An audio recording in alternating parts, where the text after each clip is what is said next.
کیونکہ آج ہم آپ کو وہ راز بتائیں گے جو آپ کے رمضان کو بدل سکتا ہے۔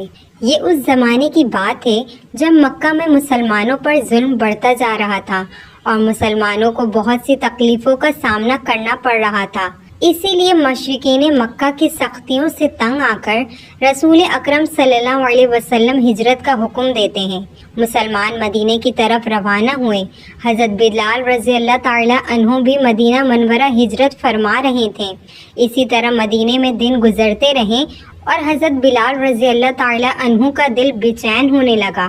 وہ راہوں میں آنکھیں بچھا کر اپنے محبوب کا انتظار کر رہے ہیں، دن رات دعا کرتے ہیں، اے اللہ میرے محبوب محمد مصطفیٰ صلی اللہ علیہ وسلم کی حفاظت فرما، زمین کی دنیا سمیٹ دے اور میرے نبی کو جلد مدینے پہنچا دے۔ پھر وہ گھڑی آ جاتی ہے، ہمارے پیارے نبی صلی اللہ علیہ وسلم مدینہ تشریف لے آتے ہیں۔ حضرت بلال رضی اللہ تعالی عنہ کی خوشی کا کوئی ٹھکانہ نہیں رہا۔ اب رمضان کے دن ہیں، سحری کا وقت قریب ہے۔ نبی کریم صلی اللہ علیہ وسلم سحری بالکل آخری وقت میں فرمایا کرتے تھے۔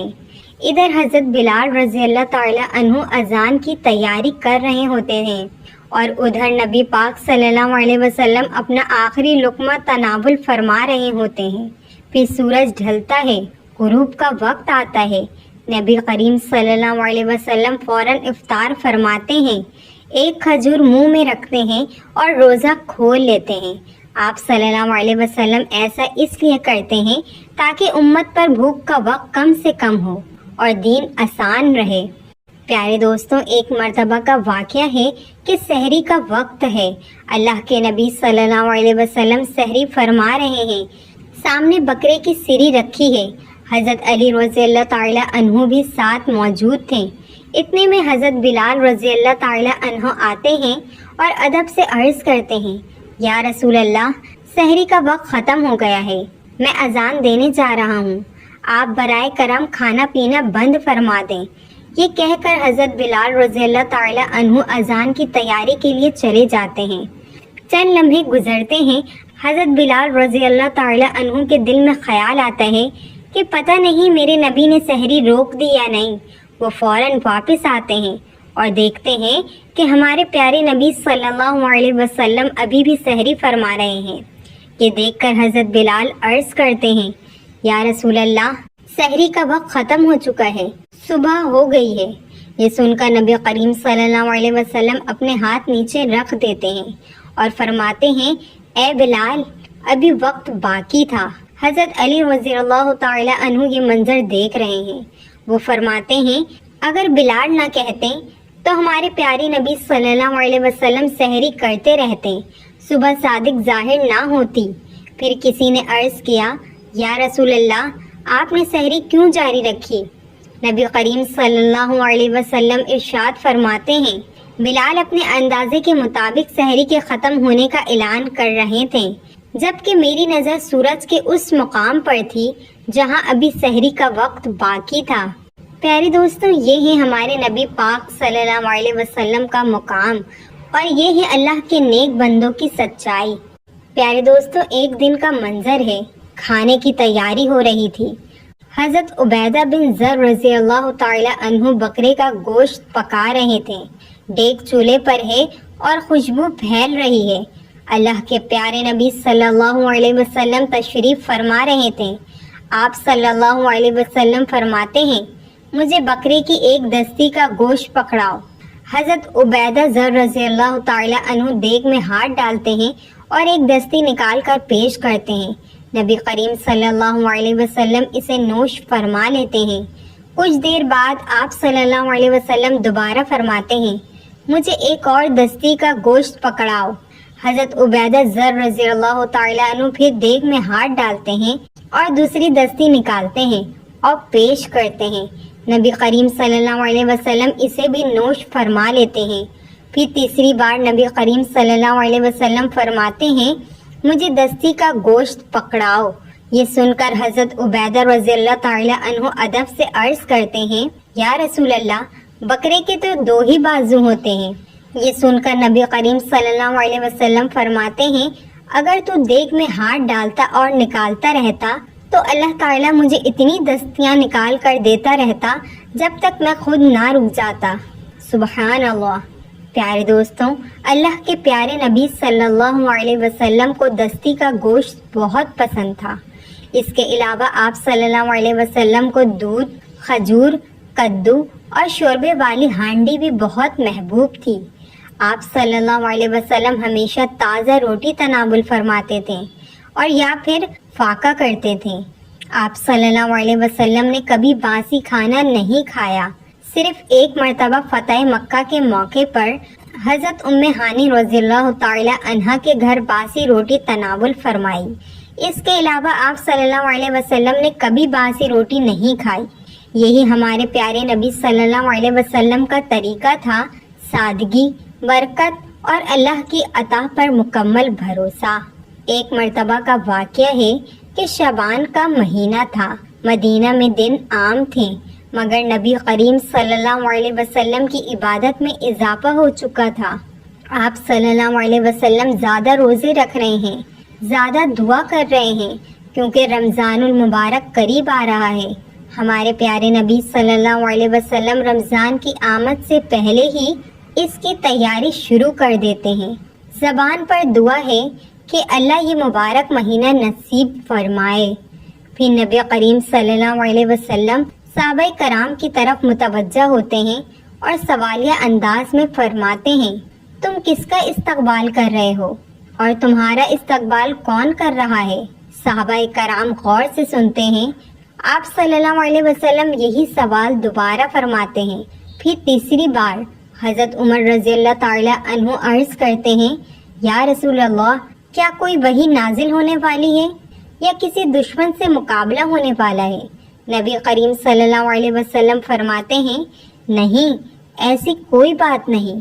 پھر آپ صلی اللہ علیہ وسلم ارشاد فرماتے ہیں، تم رمضان المبارک کا استقبال کر رہے ہو اور رمضان تمہارا استقبال کر رہا ہے۔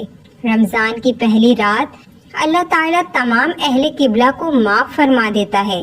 اسی طرح رمضان کا مبارک مہینہ آ گیا، چاروں طرف نور ہی نور تھا، اور رات ہوتی تو نبی کریم صلی اللہ علیہ وسلم قیام میں کھڑے ہوتے ہیں، عبادت بڑھ جاتی ہے، دعا بڑھ جاتی ہے۔ محمد صلی اللہ علیہ وسلم سحری سادگی سے کرتے اور دن روزے میں گزارتے ہیں، اور شام کو افطاری سادگی سے کرتے ہیں۔ یوں ہمارے پیارے نبی پاک صلی اللہ علیہ وسلم نے اپنی زندگی میں روزے فرض ہونے کے بعد 9 رمضان گزارے۔ پیارے دوستوں، یہ سب اس لیے بتایا جاتا ہے تاکہ ہم بھی رمضان کی تیاری شعبان سے شروع کریں اور اسے نبی کریم صلی اللہ علیہ وسلم کے طریقے پر گزاریں۔ ایک مرتبہ کا واقعہ ہے کہ آپ صلی اللہ علیہ وسلم صحابہ کرام کے ساتھ سحری کر رہے تھے۔ پھر آپ صلی اللہ علیہ وسلم اپنے صحابہ کرام کی طرف متوجہ ہوتے ہیں اور فرماتے ہیں، سحری کھایا کرو کیونکہ سحری میں برکت ہے۔ صحابہ کرام غور سے سنتے ہیں۔ نبی کریم صلی اللہ علیہ وسلم آگے فرماتے ہیں، جس نے رمضان میں کسی روزے دار کو افطار کرایا، اس کے گناہوں کی معافی ہو جاتی ہے اور اسے جہنم سے نجات ملتی ہے۔ اللہ تعالیٰ قیامت کے دن اسے حوض کوثر سے پانی پلائے گا۔ سحری کا وقت آہستہ آہستہ ختم ہونے کے قریب ہے۔ آپ صلی اللہ علیہ وسلم فرماتے ہیں، سحری کا کھانا برکت والا ہے لیکن واجب نہیں۔ کچھ صحابہ کو وہ دن یاد ہیں جب نبی کریم صلی اللہ علیہ وسلم اور صحابہ نے لگاتار روزے رکھے اور ان میں سحری کا ذکر نہیں ملتا۔ بعض علماء کے نزدیک سحری سنت ہے اور بعض کے نزدیک مستحب، لیکن سب اس بات پر متفق ہیں کہ بغیر سحری کے بھی روزہ درست ہو جاتا ہے۔ اگر کوئی جان بوجھ کر سحری نہ کرے یا نیند کی وجہ سے سحری رہ جائے تب بھی روزہ صحیح ہے، یعنی ہم بنا سحری کے بھی روزہ رکھ سکتے ہیں، صرف نیت کرنا ضروری ہے۔ پھر نبی کریم صلی اللہ علیہ وسلم نرمی سے فرماتے ہیں، لیکن بہتر یہی ہے کہ سحری کے وقت کچھ نہ کچھ ضرور کھا لیا جائے۔ پیارے دوستوں، یہی ہمارے پیارے نبی پاک صلی اللہ علیہ وسلم کا طریقہ ہے۔ پیارے دوستوں، اب ہم آپ کو وہ چیزیں بتاتے ہیں جو ہمارے پیارے نبی پاک صلی اللہ علیہ وسلم کو بہت پسند ہیں۔ اللہ کے پیارے نبی صلی اللہ علیہ وسلم مغرب کی نماز سے پہلے چند تازہ کھجوروں سے روزہ افطار فرماتے ہیں۔ اگر تازہ کھجور موجود نہ ہوتی تو سوکھے کھجور سے افطار کرتے، اور اگر وہ بھی نہ ہوتی تو چند گھونٹ پانی پی کر روزہ کھول لیتے۔ نبی کریم صلی اللہ علیہ وسلم کو کھجور خاص طور پر پسند تھی، اور مدینہ کی عجبہ کھجور کے بارے میں بھی احادیث میں فضیلت آئی ہے۔ اس کا ذکر صحیح بخاری اور صحیح مسلم میں موجود ہے۔ پیارے دوستوں، آپ صلی اللہ علیہ وسلم دودھ بھی شوق سے نوش فرماتے تھے۔ شہد بھی آپ صلی اللہ علیہ وسلم کو پسند تھا۔ قرآن مجید میں شہد کو شفا قرار دیا گیا ہے، اور نبی کریم صلی اللہ علیہ وسلم نے بھی اس کے استعمال کی ترغیب دی۔ گوشت کے بارے میں آتا ہے کہ آپ صلی اللہ علیہ وسلم اسے پسند فرماتے تھے، خاص طور پر شوربے والا گوشت، اور جو کی روٹی بھی آپ صلی اللہ علیہ وسلم کی سادہ غذا کا حصہ تھی۔ پیارے دوستوں، نبی کریم صلی اللہ علیہ وسلم کی افطاری اور کھانے کا انداز ہمیں یہ سکھاتا ہے کہ برکت سادگی میں ہے، دکھاوے میں نہیں۔ آج ہمیں سوچنے کی ضرورت ہے کہ کیا ہمارا افطار سنت کے مطابق سادہ اور متوازن ہے؟ کیا ہم نے اسے صرف مختلف اور بھاری کھانوں تک محدود کر دیا ہے؟ اگر ہم کھجور اور پانی سے سادہ افطار کریں، اللہ کا شکر ادا کریں اور کسی روزے دار کو افطار کرانے کی کوشش کریں تو یقیناً ہمارا رمضان بھی برکتوں سے بھر سکتا ہے۔ پیارے دوستوں، اللہ تعالیٰ سے دعا ہے کہ اللہ تعالیٰ ہمیں سنت محمد مصطفیٰ صلی اللہ علیہ وسلم پر چلنے کی توفیق عطا فرمائے، اور ہمارے پیارے نبی پاک صلی اللہ علیہ وسلم کی طرح افطار و سحری کرنے کی توفیق عطا فرمائے، آمین۔ پیارے دوستوں، اگر آپ کو یہ ویڈیو پسند آئی ہے تو اسے دوسروں تک ضرور پہنچائیں تاکہ ہم سب سنت کے مطابق رمضان گزار سکیں۔